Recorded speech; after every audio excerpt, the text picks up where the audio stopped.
Bentornati a In Viaggio con l'Archeologo. Se io vi chiedessi di spegnere un incendio, credo che tutti pensereste all'acqua. Ecco, con l'invenzione di oggi otterremmo l'effetto contrario.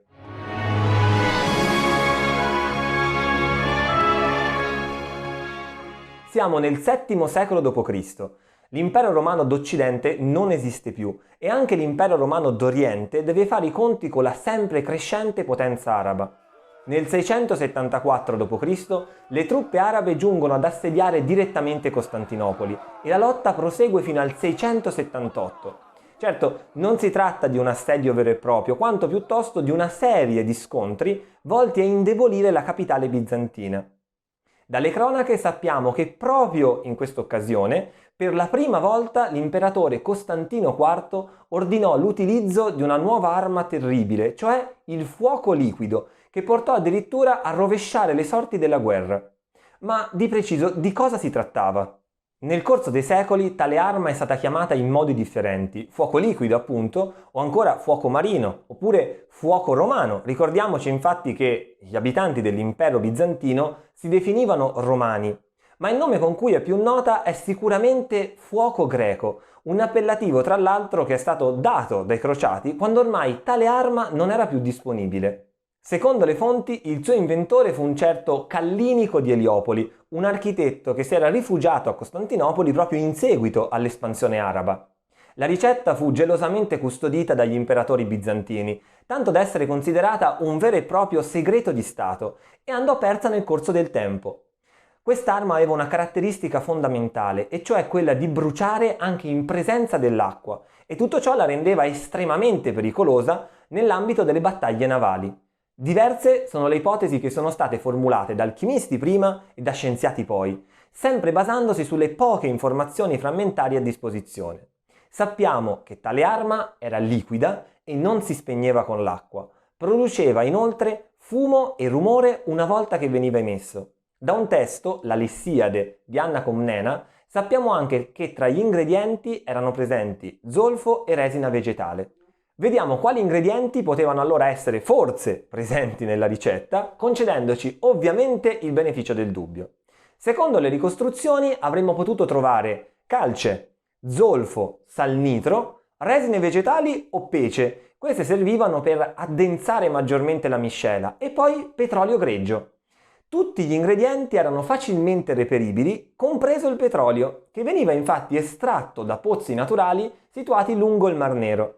Non conosciamo però le proporzioni di questi ingredienti, quindi evitate di mescolarli a casa. Molto interessanti sono anche i metodi con cui tale arma poteva essere scagliata. Nel trattato Tactica di Leone VI, siamo nel X secolo d.C., si parla delle battaglie navali e di ordigni che potevano essere lanciati sulle imbarcazioni nemiche. Per darvi un'idea, potevamo trovare tranquillamente delle sfere di legno incendiarie dotate di spunzoni metallici, o ancora dei recipienti pieni di calce viva con l'obiettivo di accecare e soffocare il nemico tramite le esalazioni, e infine una miscela che veniva lanciata e emessa tramite dei sifoni. Proprio di questi sifoni noi abbiamo una raffigurazione. Si tratta probabilmente di una sorta di pompa a stantuffo con un recipiente nelle immediate vicinanze che serviva per scaldare continuamente la miscela, e dall'altra parte una bocca da fuoco dotata di una fiamma per l'accensione del liquido stesso. In sostanza, una sorta di lanciafiamme montato su un dromone, cioè una tipica imbarcazione del periodo. Di questo sifone ne esisteva anche una versione portatile, possiamo definirla in questo modo, come vediamo in un codice risalente al IX secolo d.C., e veniva utilizzata con ogni probabilità contro le fortificazioni nemiche. Sempre il fuoco greco poi poteva essere lanciato, esattamente come la calceviva, all'interno di recipienti di terracotta, quindi delle granate a tutti gli effetti. Gli effetti dovevano essere devastanti, soprattutto se sommiamo lo stupore e la paura generata dall'utilizzo di quest'arma con la difficoltà nello spegnere gli incendi che divampavano. E a questo aggiungiamo anche l'alta infiammabilità delle imbarcazioni dell'epoca. Basti pensare alla grande quantità di pece presente sia per lo scafo sia per tutto il cordame presente a bordo. C'è da dire che nonostante l'utilizzo di questa incredibile arma, la flotta bizantina non ha sempre vinto tutte le battaglie da questo momento in poi. E questo per svariati fattori. Primo fra tutti per un motivo tattico, strategico, diciamo così.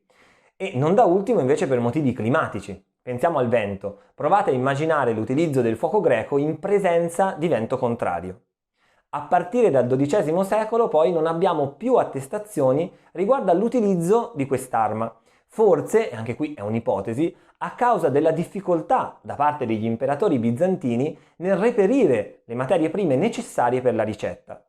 La formula andò così perduta e risulta ancora oggi, come avete visto, uno dei vari enigmi dietro i quali storia e archeologia devono riflettere, insomma, scervellarsi un po'.